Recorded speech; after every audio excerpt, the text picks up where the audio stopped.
Hey guys, so we just had the Suzuka Grand Prix, and honestly, this is going to be a pretty short episode because not much happened at all.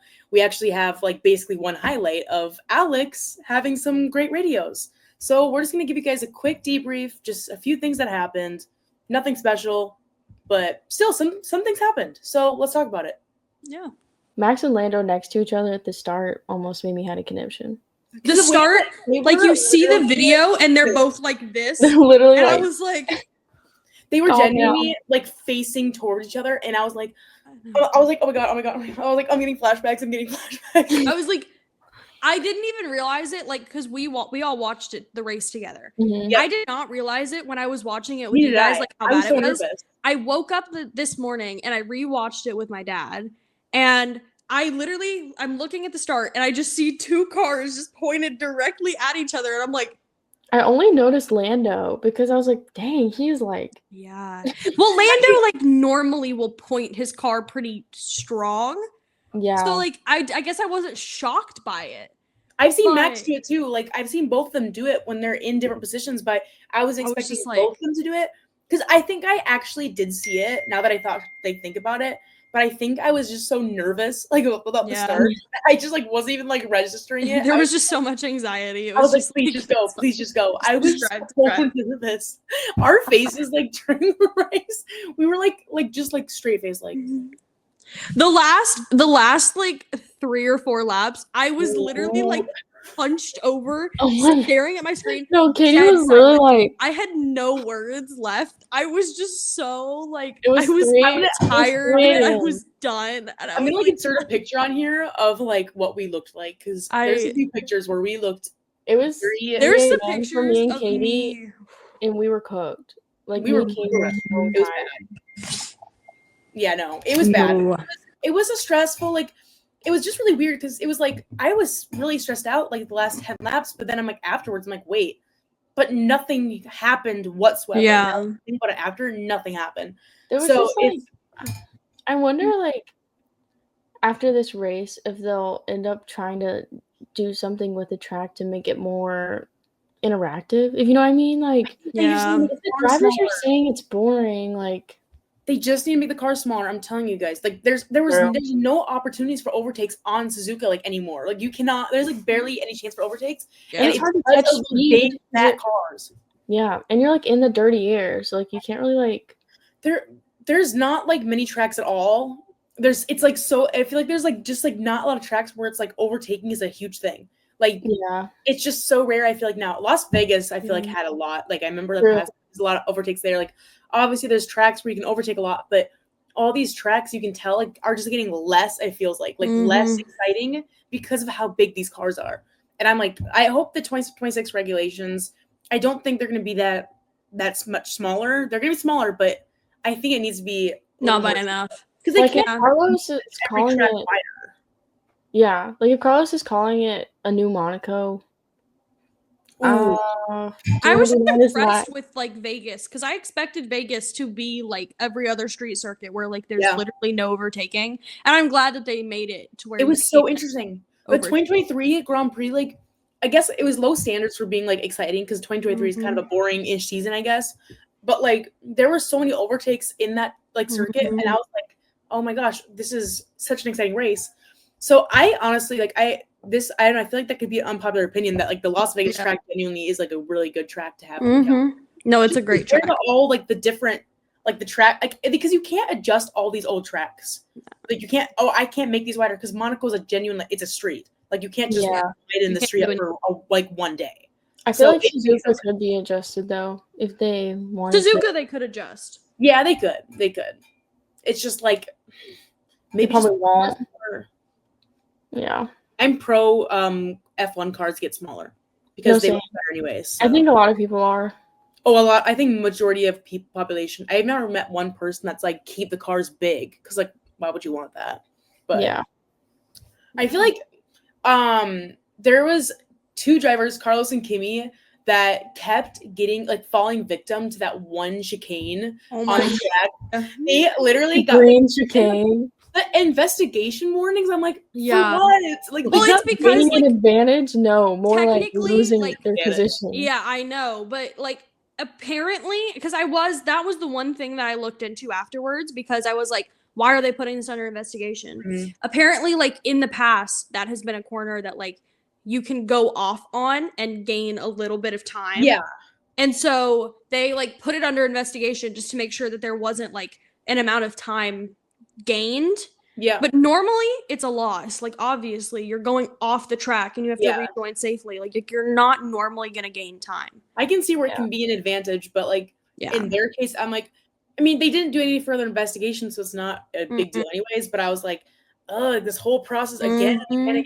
Did you guys hear that Carlos Sainz got a 20,000 pound fine? Yeah, because he like literally had. He went to the bathroom. The medical, like the doctor literally like said like gave clearance because he had like stomach issues. Yeah, like homie literally just had to take a dump, and they're like, "No, fine, you get fine." You get like it was like 10,000 pounds and like the other 10,000's on like suspension. So if he does it again, why are you guys literally like the elementary school teachers? Are y'all kidding me? He literally has like a medical excuse, and you're sitting here like, no, homie doesn't have an appendix. You missed the anthem. Like, why are you trying to give him a fine? Homie doesn't have an appendix. He had a stomach ache. Okay, like it happens to the best of us. Maybe he had some dairy. Okay, and he just maybe he had some ice cream or had a coffee before the race. Come on, chill. Maybe he had a coffee. Let him live. Let him live. I honestly would be crashing out if I was Carlos. I would be like, I would be fighting. I would be losing it. I'd be like, bro, go talk to your medical staff because they'll tell you I was rights. Like, like it's not like decent, like basic human rights. Like just like go to the bathroom. Like, I'm sorry, I had to go to the bathroom mid national anthem. I can't exactly control it. That's my bad. But I attended it for all of the other races, and I'll attend them for all the other ones. I think we'll survive. It's just a silly, like I can't believe like this is a topic of discussion that we're talking about Carlos Sainz getting fined 20,000 pounds for not being able to go to the bathroom during the national anthem. Like what have we come to? What is the FIA come to? The FIA, come on, guys. You were like acting like my third grade teachers. No, literally. FIA, I need you to lock in, like seriously. You're pissing me off already, and it's been 3 races. It's bad.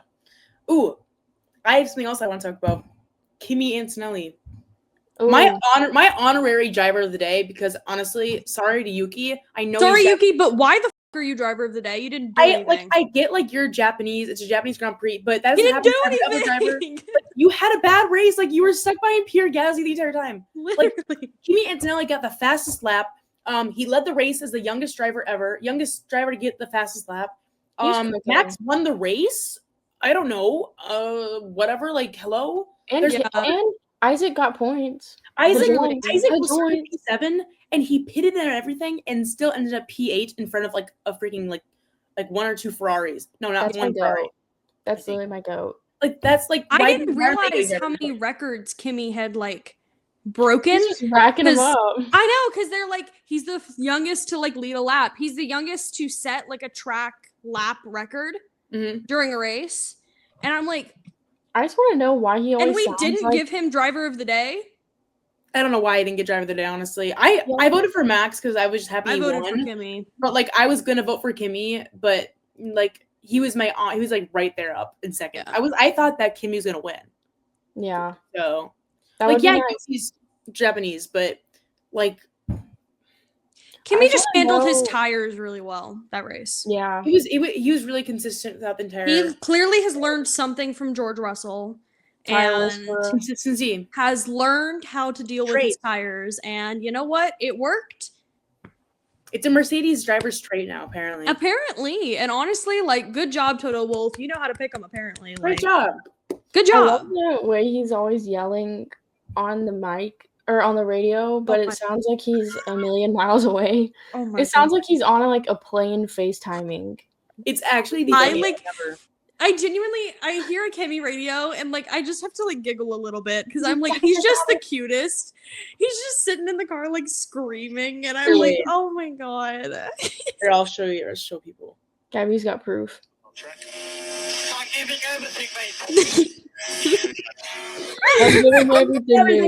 He's like literally like in He's so cute. It's so funny. I'm like, where are you? And the radio is like out here. I don't know. Outside of the car. Like, where is your mic? Because genuinely, it sounds like the mic is on the outside of the helmet and he's just shouting inside of his helmet. It's so funny. I can't. It's so cute. I love it. I think it's like the most adorable thing. I think it's so cute. Now we're talking about we're talking about Mercedes being a healthy and good team right now, right? They're being a great team. I needed to transfer over to a team that needs to do some team bonding with their engineers. Can we guess who we're talking about? No. Not Williams? Ferrari. Oh.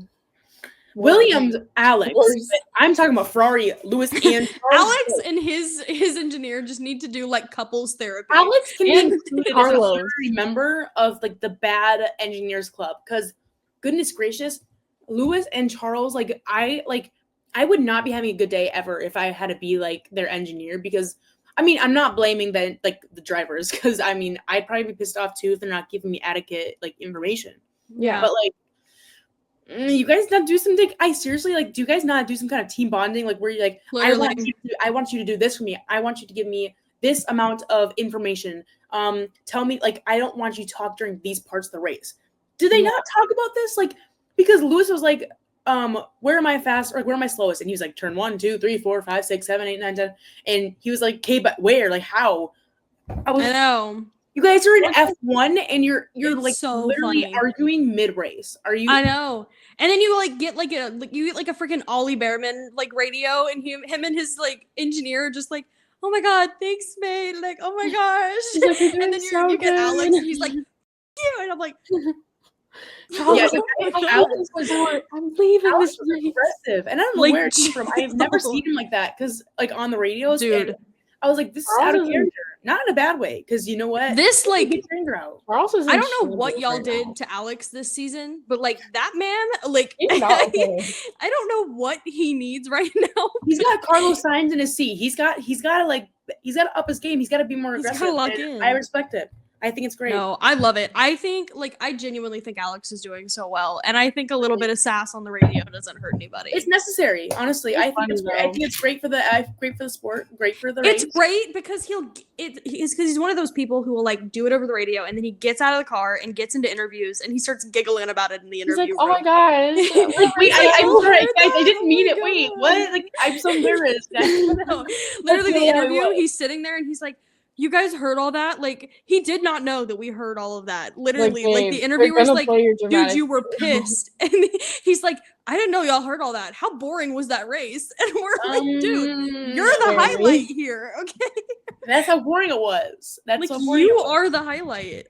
No, literally. I remember we would just all look at each other like, did he just say the pics are so funny, because the ones where we're all just giggling and freaking out. I'll put them up.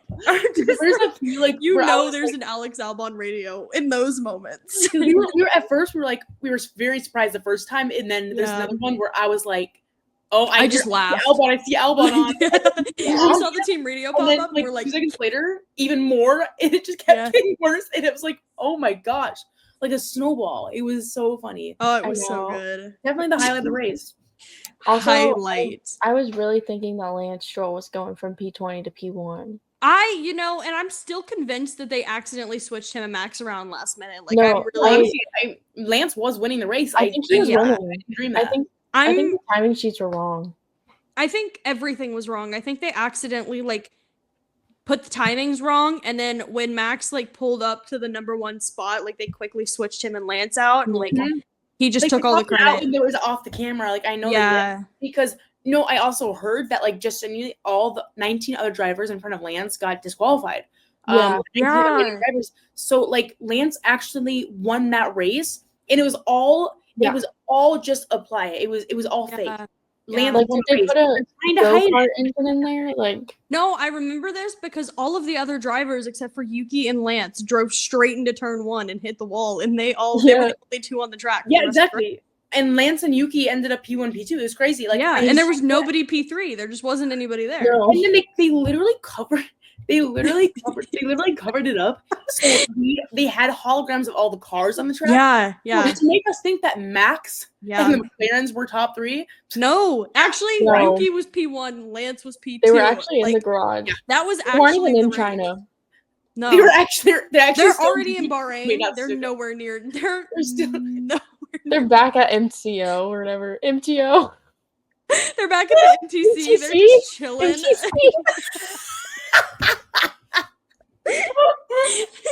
All the other drivers are already in Bahrain. They're like getting ready for the next race, and like they've been prepping for a few days now, and they racing.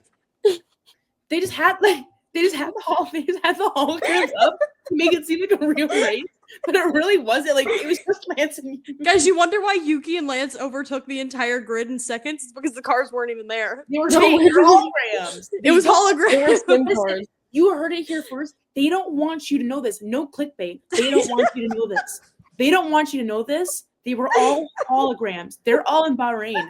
Yuki and Lance were the only cars there. They had no engineers, no staff, anything. It was just them in the cars. No clickbait. No clickbait. They don't want you to know this. Like it's like a conspiracy theory. Got this straight from the source. Literally, Susie Wolf. We were on FaceTime with her earlier. Yeah. And then I talked to Lance's dad afterwards, and he was like, "Trust, it's true." I just got off the phone with Christian Horner. I was talking to him about it.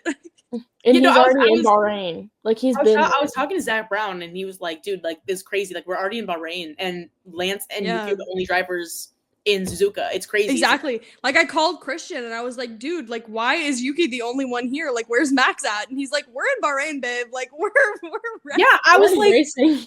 Because they all were together, and they're like, "Gabe, we're all in Bahrain. Where's everybody else? Like, where's Lance and Yuki?" Yeah. And I was like, "They're in Suzuka, duh." And they're like, "We're not racing there." I was like, "What?" And Lance and Yuki ended up winning the race. So I can't do this anymore. I'm gonna my eyes are watering. The majority of this episode is just us being delusional. Oh my god. I also really thought it was gonna rain, and it didn't. I know, because Lando's engineer was like, "All right, rain on lap 20, be ready." I know, and those pit stops were stressing me out because I'm like, "Why are y'all pitting on like lap 16 if it's gonna rain?" Like, what are you doing? And then it doesn't rain, and I'm like, "Well, I guess you did the right thing. I guess don't listen to me." They were literally like, "Rain in lap 20, like it's gonna be a bunch of rain." I'm like, what were they lying? Were they just saying that? Like, where is it? Where it at? Where'd it go? Wait, everybody, really quick pause. Everybody do this. It's gonna be the picture for the thumbnail. Ready? Okay.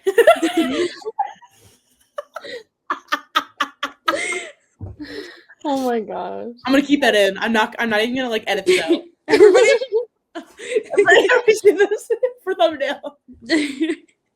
We actually we have only one more thing to talk about, you guys, and I think you know what it is. Do you guys want to guess? Strategy. By one team named after a fruit. Papaya. I'm trying to figure it out. I have no. She said, V-carb. V-carb. It has carbs in it. So that's carbs. Red Bull, Mercedes. You have carb. Fruit. Food. You know what else is a fruit? Fruit. So, I'm so serious when I say I sat back here and was running through team names in my head. She said Red Bull is a drink. Drinks have fruit in them. And then I was like, Mercedes isn't a fruit. McLaren is not a fruit. Wait, I swear Visa made in America. America has fruits. Ferrari is a horse. Horse eats food. Food is fruit. Horse eats apple. Ferrari, horse like apple. Connections. Apple is fruit. Steak is literally a food. Steak, you know, food, like steak. Food is and also what comes from a steak? What eats? What comes from a steak? What does the cow eat? Grass. I was like, so if you what take grows Red in the Bull, grass? Trees. What grows on the trees? Fruit. If you take Red Bull and you take the special edition Red Bull, what do they all have in them? Fruit. Guys, come on. This race was so boring that we're making weird freaking delusions up. What is happening? Wow. It's I want everybody to know we're filming this at 11:30 p.m. for me. So I'm trying like, we're going to prevent talking about the terrible strategy. Let's get into it. McLaren strategy. Let me look in. McLaren, switch your drivers. I don't care if people are going to get mad at you. Switch your drivers. Or no, just let them fight. Gabby, shut up. You just wanted Max to win. No, McLaren, switch your fucking drivers. If Oscar is saying he's faster, switch him. I'm genuinely saying let them fight, because then Oscar will prove that he's faster. No, because I think if they let them fight, it would have stayed the same, because Oscar was fighting and he couldn't get past him. Well, I don't know. I think that they wanted him to hold positions. That's what they're saying. I just think that they don't know if Oscar would have passed Max even if he passed I don't him. think so, but it's worth a shot because you knew Lando. I feel like the dirty air was just so bad. They had a chance at a 1-1-3 if they did it early enough, because it was 15 laps left, and that would have been enough. I think that would have been enough, because Max was doing good, but the McLaren just had better pace, and that was just how it was. And 15 laps would have been enough, I bet. Because it would just take one tiny mistake. Well, Max didn't really make mistakes, but if he made one tiny mistake, overtake. But also, if Oscar is convinced that he has so much more pace and could get Max, and you've seen Lando has spent the entire race in the 1.5 to 2 second distance. Mm-hmm. Why would you not just give it a chance? Because you know Lando's not going to get up there and be able to overtake him. I understand for podium and Lando being P2, but if that's going to be the case, last lap, switch Lando back up. I think what they should have done is let Oscar overtake and try to go against, because I think what they're worried about was they want Lando to finish P2 if Max finished P1. If it was Max P1, Lando P2. But then just switch him back on the last lap. That's what I'm saying. Yeah, they should have. I think that would have been better is if Oscar cannot end up overtaking Max, there's 1 lap left, and it's just nothing's happening, then just switch him back. I feel like they should just. They're not handling it terribly. This is the one race where I feel like it's been noticeably bad. But I feel like if this continues on where this stuff happens every race, they're gonna ruin it for themselves. It's literally going to explode. It's not going to end up well. It's just I just think George is going to be the world champion.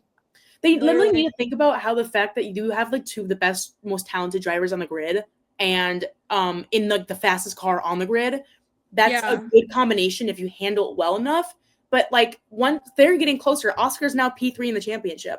It's going to get closer to the narrow down. And they're going to get competitive, obviously, because that's how the sport works. I just think they need to know how to handle it. I'm if you guys don't know how to handle it, it's going to blow up, and your guys aren't Ferrari, Mercedes, Max is just going to sneak up right on you. You have to watch your backs, because they have the potential, obviously, to win constructors and drivers. Literally, because the reality is y'all have such an advantage because you have two drivers who are doing well. Max, your main challenger for championship-wise, does not have a teammate that is currently up there to work with him. Or the car. Y'all have that. Yeah. Mm-hmm. So the fact that they're I don't know, it feels like such an advantage, and the fact that they're not using it well enough is really annoying, because I feel like theirs to lose. It's theirs to lose. Because eventually Yuki is going to get used to that car. He's already doing pretty decent for it being his first race and being realistically good, yeah. When Yuki figures out the car in a few races time and is up there, because I feel like he's capable of doing that, you're going to be screwed, because now Red Bull's got two drivers up there with them. And you have Ferrari, you have Lewis and Charles. Yeah. Once they figure the car, then you have Kimi. Kimi is going to be a threat. And George already is a threat. He's being consistent. They're both being consistent. Yeah, exactly. They're both so consistent, going to sneak up on you. Once you have these drivers adjust the cars and everybody figures their stuff out, it's going to get closer. It's only been 4 races. It's going to get closer, but it's not. I don't see it getting more a bigger gap. No. I don't see McLaren I just don't see Mercedes, Ferrari, Max / Red Bull. I don't see them getting any farther. It's just going to tighten up, and they cannot be Ferrari where their strategy is going to ruin everything. They have to lock in on this, because they I don't know. It's a hard situation. Obviously, you have two of the best drivers and the fastest car. What do you have to do? It's kind of a hard situation, but you guys have strategies for this. You need to You need to figure it out, or else you're gonna screw yourself over because it's genuinely their championships to lose. So, yeah, I don't think Ferrari is like a current threat for them this year, but I think like Mercedes could be because they're already so consistently like right behind you. Yeah, if they bring upgrades or something and get like that little bit more pace,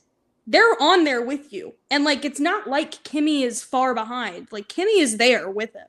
It's only been like his 4th race and he's already up there. So imagine what it is going to be like in 10 races. Imagine they bring upgrades and they're right on your butt. Like you got to be ready for it. So, and I also imagine it's going to get worse once Yuki adapts to the car, because I said the same thing about Liam at the start, and I can admit that I was incorrect and I was wrong. I said the same thing too, yeah. But I was like, give him like a race or two. Like I feel like he'll adjust. He didn't, but that's okay. He's doing okay in the V-carb. But I feel like Yuki proved in like practices and stuff that he's figuring out how to handle the car. It's not something that you can be tucked into in like seconds and figure it out. So I expected this race weekend to not go super like great for him, but I think future races could go way better because he's had time and like has learned the car. I have faith in Yuki of having because other people said this too. I just think that Yuki does just genuinely have a higher wall for potential, like a higher ceiling that he can use for potential, and I don't think he's reached it yet. And I think that if he can figure out this car, then he will be reaching his potential, like his highest potential. And I think that could be deadly for the McLarens. And because I think Yuki has so much potential. And now that he's finally in a car where he can show that potential and like use it, I think you give him like 2 races to figure the car out and he's going to be up there with Max, like wherever. Yeah, well, the Red Bull has like they still have issues. Like it still has issues. Yeah. Like just because Max won the race doesn't mean that like he's gonna be dominating. Red Bull is fixed and back, like because it's not fixed. You know, like they just figure out the setup for this race. It's probably gonna be dragged back to the drawing board. They're gonna figure out their setup because they're balanced and all this stuff is off. So they still have to figure that out. But like again, if they figure that out, Yuki figures the car out, Kimi and George are catching up. It's going to be a very tight battle, I think, between the 6 drivers. Like those specifically. I think Ferrari's a little bit out of touch right now, the tiniest sliver. But I think they can figure it out too. I just don't think right now. I think it's just between those 3 teams so far. I think so. I think constructors will probably be tighter. Definitely. I think it's going to be between McLaren, Mercedes, and Red Bull, possibly. Especially if Mercedes is like consistently doing what they're doing, like constantly being. And if Red Bull makes a comeback, like they can be a challenger too. Yeah. I also want to like, what do you guys think? Because I actually just posted a video about this today. Because now that Max is only 1 point behind, it's 62 points Lando has and 61 has Max has. There's still 2 more races in a triple header. Yeah. What do you think can happen? Do you think that Lando's gonna keep doing better? Do you think okay, I came in. I'm gonna be like, I obviously am a Lando fan, and I'm not gonna like sit here and be like he's gonna win the championship by miles, because hell no, it's gonna be very close. But I came into this weekend with no expectations for Lando because Lando always sucks at Suzuka. So I'm hoping that the next few races will be better for him, because he's better in like Bahrain and stuff. He's never been good at Suzuka. So I hope he can extend some lead, because I think he'll need it if that Red Bull car is like progressing forward inch by inch. But I don't know. I don't know. I'm scared. I don't know. I think a combination of if he's determined to do it and if they give him the strategy to do it, he could do it. Yeah. But I mean, obviously, if they're not backing him up with the strategies, then who knows? I think the next 2 races will really test McLaren on how they deal with these 2 drivers. I think that Oscar and Lando will probably be close like they were in Suzuka. Like this, I think it's going to be similar situations, because I think that's just how it's going to go like most of the season, because they have both good drivers in a good car. Oscar's been qualifying a lot better than last year. Exactly. And so that just kind of proves the point. Like, I don't know. It depends on how McLaren handles it. I think that what's going to happen is Oscar's going to get closer. I think that also is going to gain more points because I just think that's what's going to happen. I'm not really sure to think about what Max is going to do, honestly. I really think it depends on his car because we know Max. Yeah. Like, Max has a decent car. He's going to be up there. He's Max. And he does it even with that little dookie box that sometimes with his car, he'll manage to get into like P3 or P4. You can never tell. With a decent car, he can be up like winning races. So it's hard to know like how his setup is going to work. If his setup works and like McLaren are screwing up, we're screwed. He's taking advantage of that. Yeah. I just think that like I think the Red Bull like right now is just still like super unpredictable because nobody, obviously it was Max, like Max did really good. Like, but like nobody knew that Max would get pole and win the race really. Like nobody really technically predicted that. They saw maybe he would get podium, right? Yeah. But you didn't really expect him to be stronger than the McLarens in the race. So it's like maybe next race in Bahrain, it could be the complete opposite. It could be a terrible race. The pace could be terrible. The tires are graining so fast, all this stuff. Yep. Or it could be the opposite. It could be just as good. I want to be able to predict something that I think is going to happen, but I just genuinely am like, I just can't because it's so unpredictable this early in the season. So the cars are just so close together. It's really hard without like having at least like a practice session or two to figure out like who could be more like suited to the track.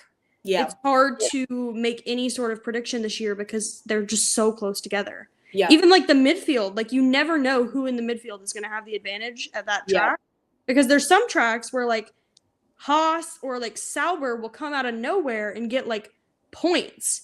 And then there's some tracks where they'll be dead last. Yep. So it's really just like you've got to wait and like go through the motions of like practice and possibly qualifying to figure out like even an idea for the race. Yeah, exactly. I think the only thing that's consistent right now is Mercedes being like P4. Yeah, exactly. Yeah.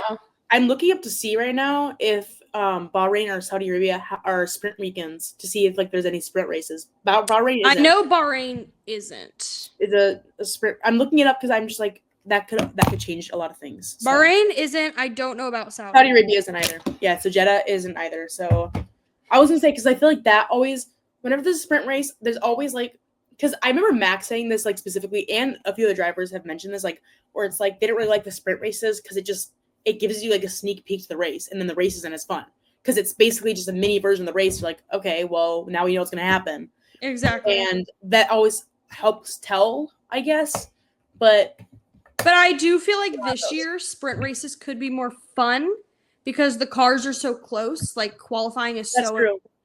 Yep. That I think sprint races could be a lot more interesting this year because qualifying could go either way for both races, and you never really know who's going to be on pole. Exactly. Qualifying could go terribly one day, and then like for sprint race. Exactly. Like qualifying could be fantastic. Max could have a terrible qualifying for like the race, but like the sprint race, he'll start on pole. It's this season is so tight, and also it's just so early in the season that everything's just so like everything's so haywire and just so jiggly. It's just like everything's kind of just don't really know. The cars aren't like solidified yet. Like I feel like they're like, I need to change this. I need to change this. Like I can't make any good predictions and accurate predictions. That's going to be my excuse for any predictions I further make on my account. Whenever I post predictions, and if they're wrong, I'm like, well, it's just early in the season.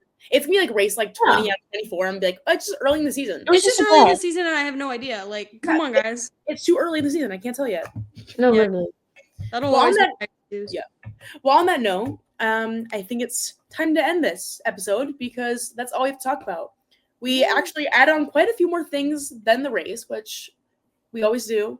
But we always have to do this. We have to do the max.